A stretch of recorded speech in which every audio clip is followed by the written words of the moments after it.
छात्रों, आज हम लोग BCom part 2 honours course paper specialised accounting की चर्चा करेंगे।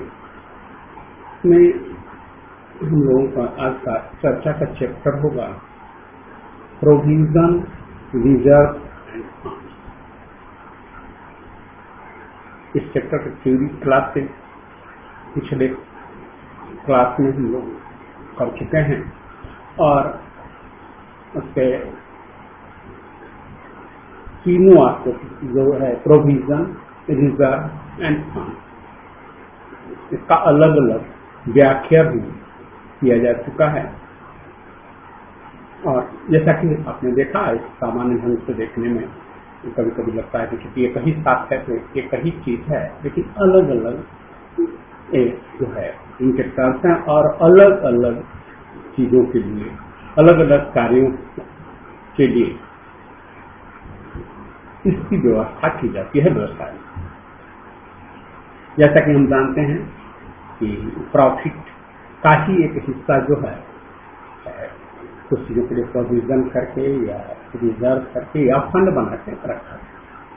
तो इस संबंध में हम लोगों ने इसकी विस्तृत चर्चा पिछले क्लासेस में कर लिया है। आज हम लोग इसको प्रैक्टिकल एस्पेक्ट्स को अर्थात न्यूमेरिकल को देखेंगे। जो न्यूमेरिकल प्रॉब्लम्स हैं उनको देखेंगे और उन्हें सॉल्व करने का प्रयास मैं करूंगा। इन्हें कैसे, क्योंकि जैसा कि हम जानते हैं कि किसी भी चीज का जो भी हम थ्योरी जानते हैं उसको प्रैक्टिकली जो है व्यवहार में लाना पड़ता है। तो वैसी स्थिति में इसके प्रैक्टिकल एस्पेक्ट्स को भी हमें जानना आवश्यक है। और एक विद्यार्थी के रूप में परीक्षा के ख्याल से या एक बिजनेसमैन के रूप में या एक कर्मचारी के रूप में भी हर तरह से हमें इसके प्रैक्टिकल एस्पेक्ट्स की जानकारी रखनी पड़ती है, क्योंकि वह आवश्यक है। सिर्फ थ्योरी जानने से काम नहीं। तो इसलिए मैंने आज इस चैप्टर के प्रैक्टिकल प्रॉब्लम को लिया है।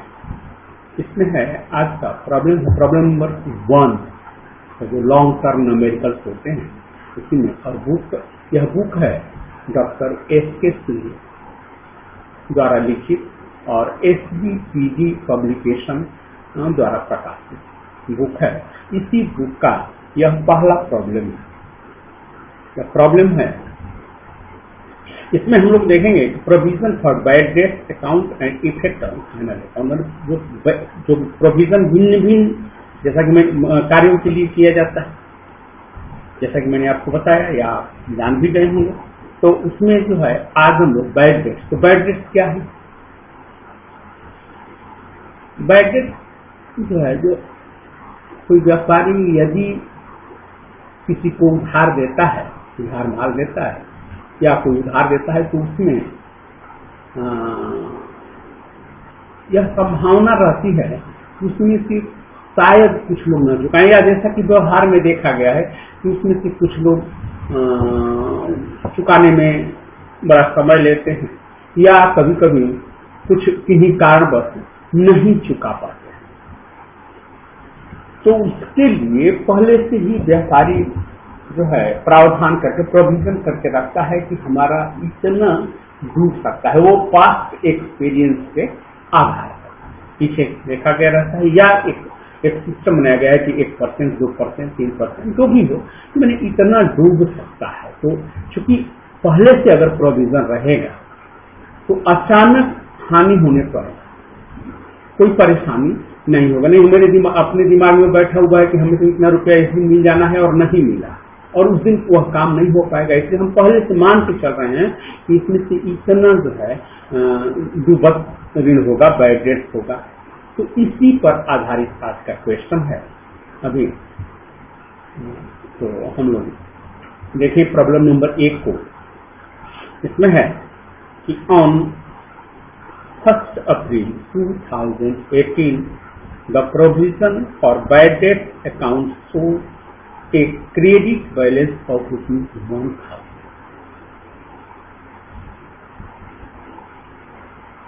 During the year 2018-19, the bad debts amounted rupees 800 bad debts. The debtors on 31st March 2019 were rupees 30,000.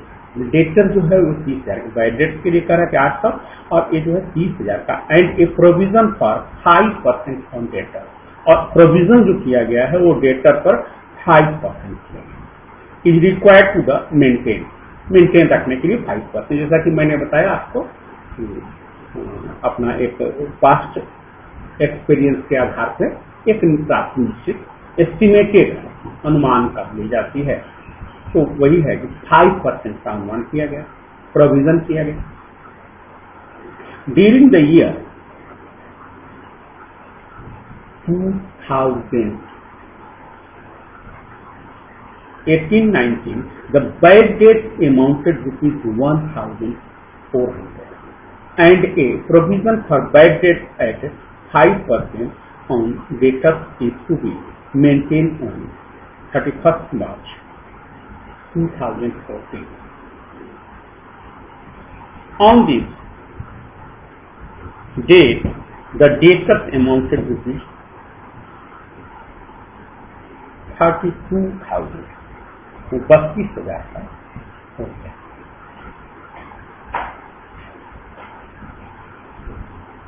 Debtor है ऑन दिस डेट, कह रहा है कि ऑन दिस डेट अर्थात 31/3/2019 को जो है 32,000 debtor. Prepare the provision for bad debt account for the above period and also show how they would appear in the final account of respective year. कह कि आपको provision for the bad debt account बनाना है इस period का। अब इसमें 2-3 साल जैसा कि आप देख रहे हैं कि मैंने आपको 2 साल का दिया हुआ है, तीसरे साल का फाइनल करना है, तो उसके आधार पर था। तो सबसे पहले हम लोग बनाएंगे provision for bad debt account. Provision for bad debt account यहाँ पे रहेगा, यहाँ पर लिखना लगता है कि मैंने छोड़ दिया है, तो यहाँ लिखेंगे प्रोविजन फॉर बैड डेट। क्या प्रोविजन किया गया बैड डेट? तो प्रश्नानुसार हम देख रहे हैं कि सबसे 2018 में 31 मार्च को जो है टू बैड डेट अकाउंट में 800 गए, और इसका भाषा तरह को बैलेंस भी डीट जैसा कि क्वेश्चन में है टू 1,000 पहले से जो है इस अकाउंट में प्रोविजन फॉर बैड डेट जो अकाउंट था इसमें 1,000 का बैलेंस, तो बैलेंस भी डी 1,000, और जो है क्योंकि बैड डेट हुआ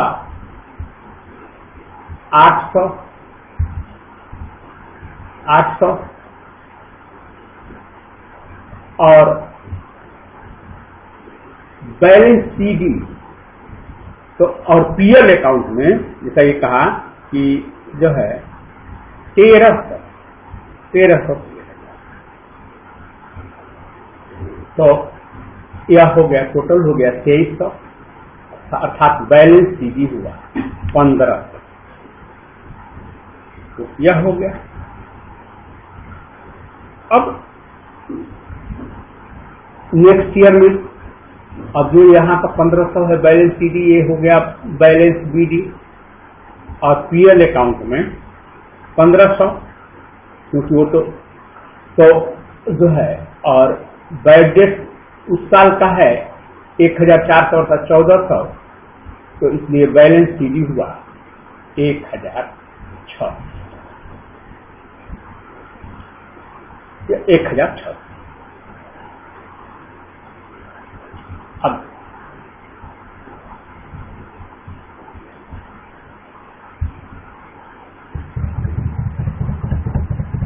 यह हमारा provision for bad debt account बनकर तैयार।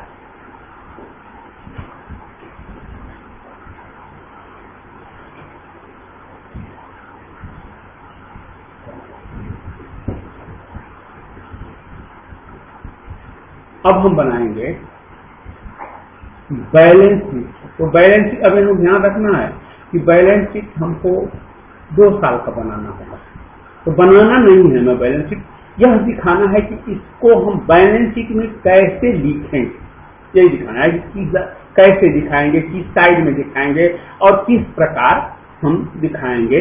बस हमें यही करना है, हमें बैलेंस शीट नहीं बनाना है, क्योंकि जो है तभी हमारा जैसा क्वेश्चन में है कि फाइनल अकाउंट में इसको किस तरह से अपीयर करेंगे, तो यही है कि हम जो है किस तरह करेंगे। तो हम जो है 2018 का बैलेंस शीट हम बनाएंगे। डेटर्स हमारा दिया हुआ है 30,000 और उसमें से बैड डेट घटा देंगे 1500, तो हमारा डेटर 28,500। और 2019 में हमारे डेटर है जैसा कि दिया हुआ है क्वेश्चन में 32,000, तो 32,000 में से और हमारा जो है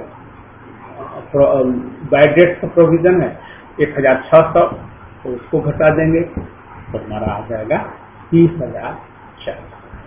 तो यही हमारा क्वेश्चन बन करके तैयार हो गया। तो यह हमारा हो गया क्वेश्चन नंबर 1।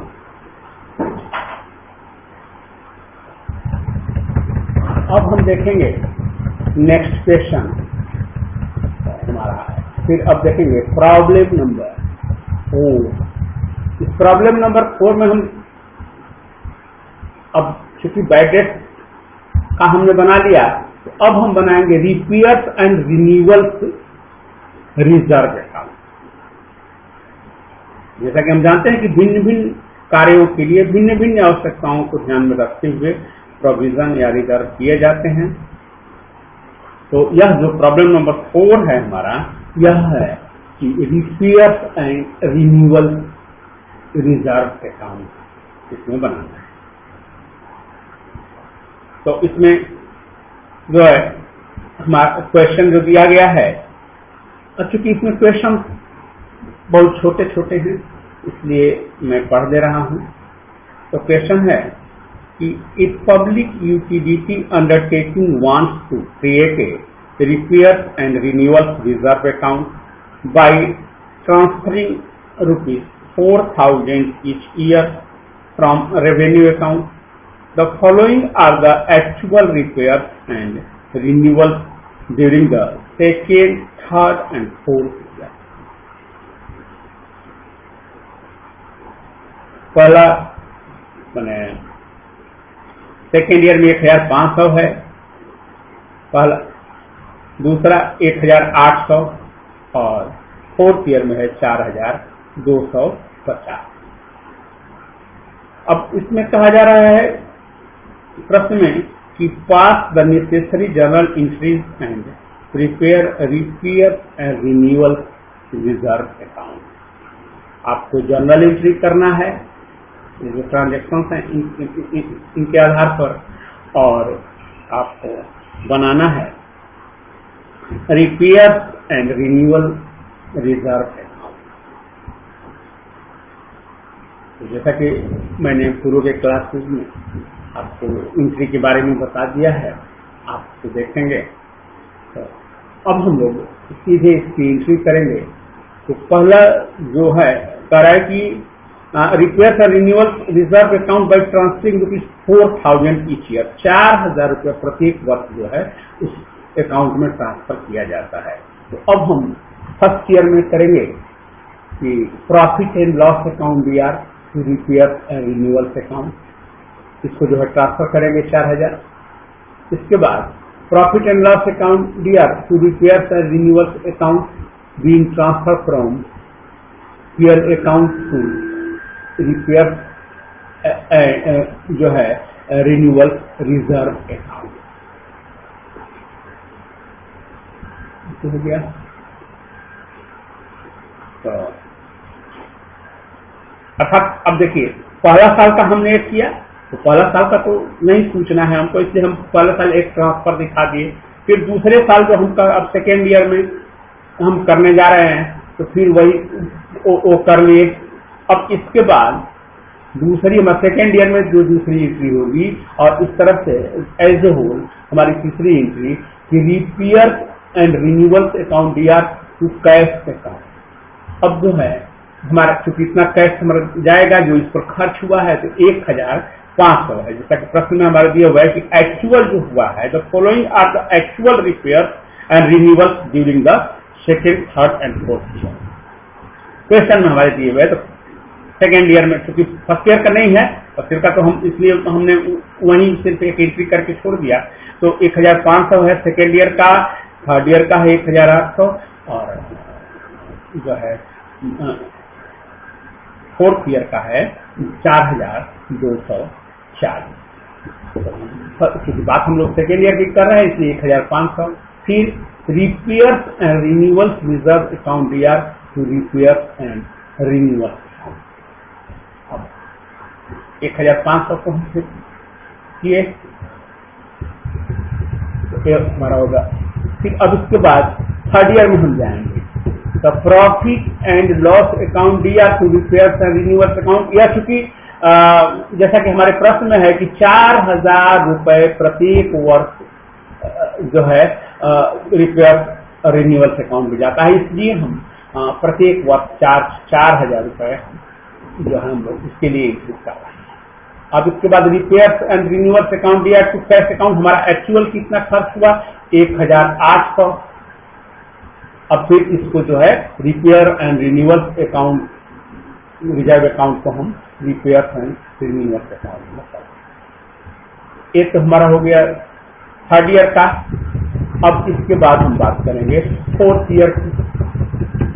फोर्थ ईयर में हम तो फोर्थ ईयर में फिर वही एंट्री दोहराई जाएगी, profit and loss account D R to repair and renewal account 4000 और फिर repairs and renewal account D R to cash account 4240 रुपये फोर्थ ईयर में खर्च हुआ है।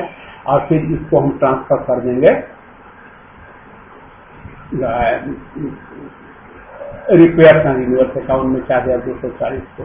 तो यही हमारा चारों साल का एंट्री हो जाएगा, क्योंकि पहला साल में कुछ नहीं दिया, पहला साल उस साल बीत गया था, तो इसलिए उसमें कोई नया कुछ नहीं करना था, वही बाकी 3 साल अर्थात 4 साल का हमने बना दिया। अब हम लोग बनाएंगे repair and renewal reserve account, क्योंकि जर्नल एंट्री हमने कर दिया।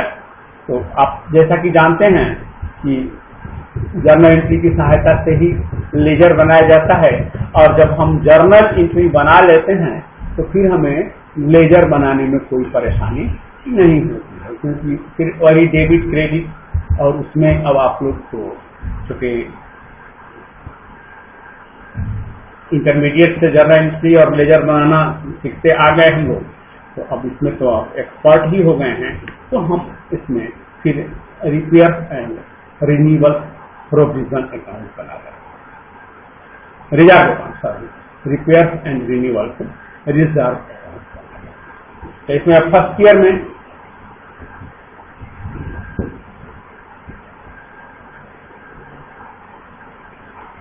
में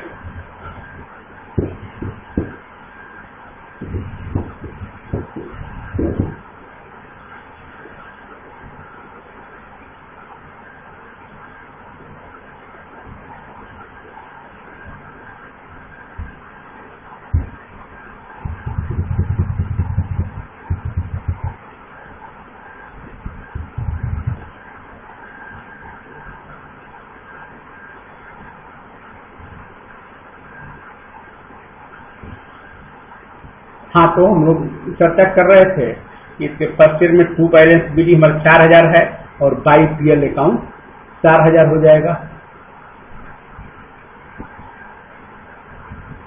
और इसके बाद जो है बाकी इसी तरह से फिर सेकेंड ईयर में 2 रिपेयर्स एंड बाई बैलेंस बिली, ये जो 4000 आया, और रिपेयर्स एंड रिन्यूअल्स अकाउंट 1500,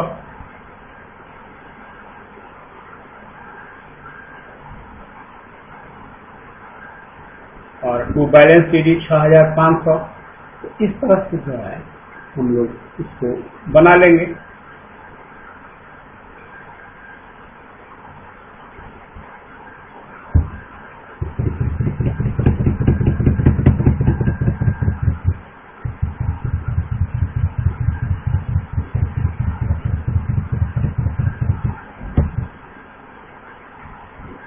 अब हम लोग चर्चा करेंगे प्रॉब्लम नंबर 7।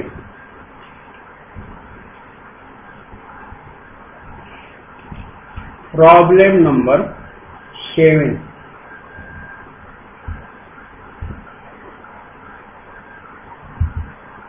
प्रॉब्लम नंबर 7 में है sinking fund to replace an asset.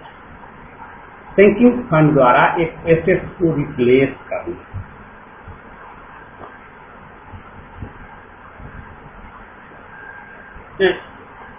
Sorry, sinking fund for replacement of liabilities को जो है रिप्लेस करना सिंकिंग फंड। में क्वेश्चन है कि एक Y and Z company limited borrowed a sum of rupees 2,40,000 for a period of 5 years. It was decided to provide for its repayment by transferring rupees 43,435 every year to sinking fund and invest it in the government securities at the rate of 5% interest. Prepare sinking fund account and sinking fund investment account for all these 5 years. Investments are made in the multiples of ₹1.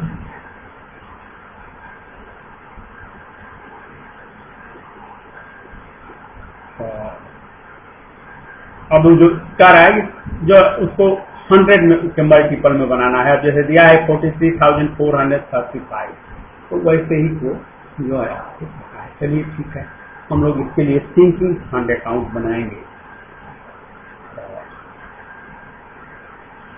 पहले साल का जो हमारा है 5 years में, तो जैसे तो फॉर रिप्लेसमेंट है ट्रांसफर कर रहा है 43,435 जो है बाई स्टेटमेंट ऑफ पीएल हम इतना कर लिए। अब इसके बाद जो है यही बैलेंस शीट हमारा हो जाएगा प्रथम वर्ष में। इसके बाद हम लोग सेकेंड ईयर में आएंगे, तो अब हमारा बैलेंस बीडी हो गया, ए हो गया, और इसका इंटरेस्ट, क्योंकि इंटरेस्ट का रेट है 5% इंटरेस्ट निकाल दिए, तो हमारा आ गया 2,170 अर्थात 2,170।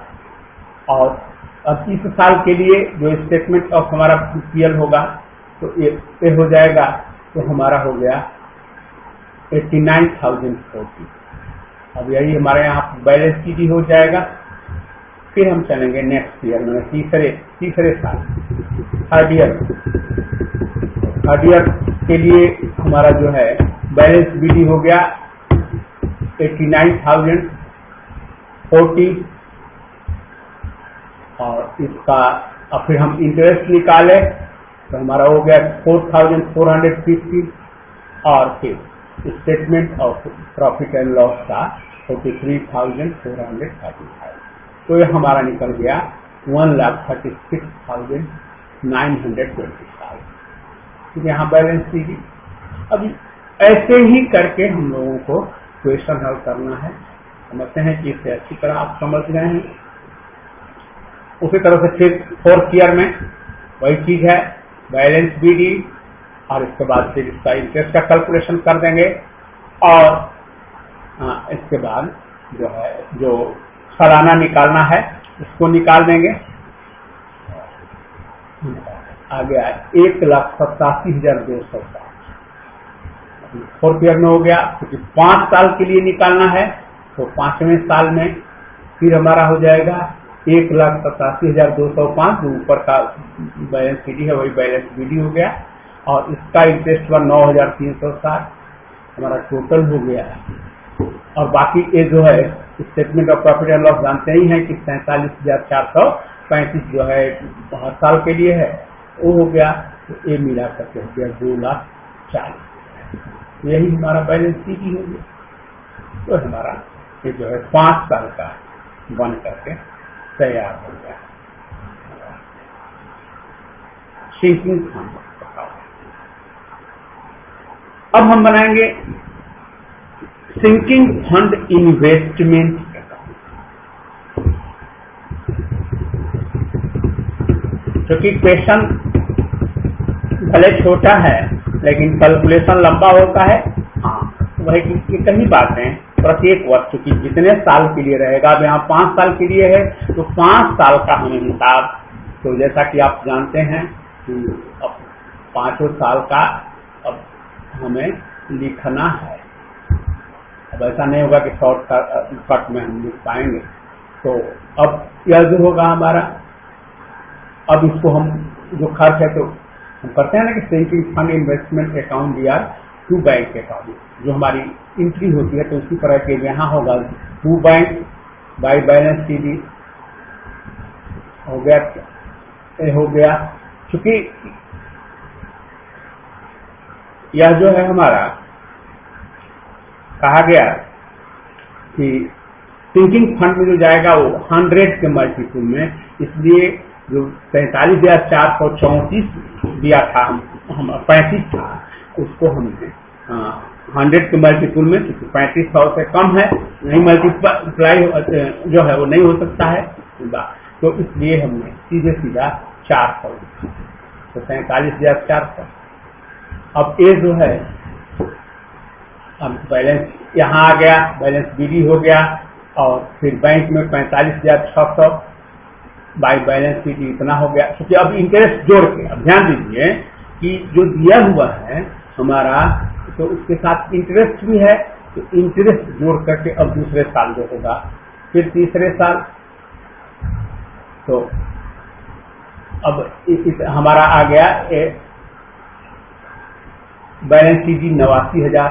फिर नेक्स्ट 3rd ईयर के लिए यही हमारा हो गया बैलेंस BD, और फिर इसका जो बैंक अकाउंट में जाएगा इंटरेस्ट जोड़ के इस साल का, और प्लस इंटरेस्ट पिछले साल वाले पर इंटरेस्ट, तो 47,900 हो गया। अब हमारा हो गया इस साल का बैलेंस CD जो है 1,36,900। तो फिर चौथे साल में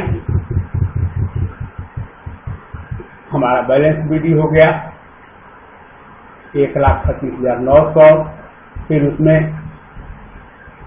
50,300 जोड़ दिए तो 1,87,200। अब यही हमारा सबसे लास्ट का, मैंने कहने का मतलब है कि हमारे सिंकिंग फंड में इतना जो है बैलेंस,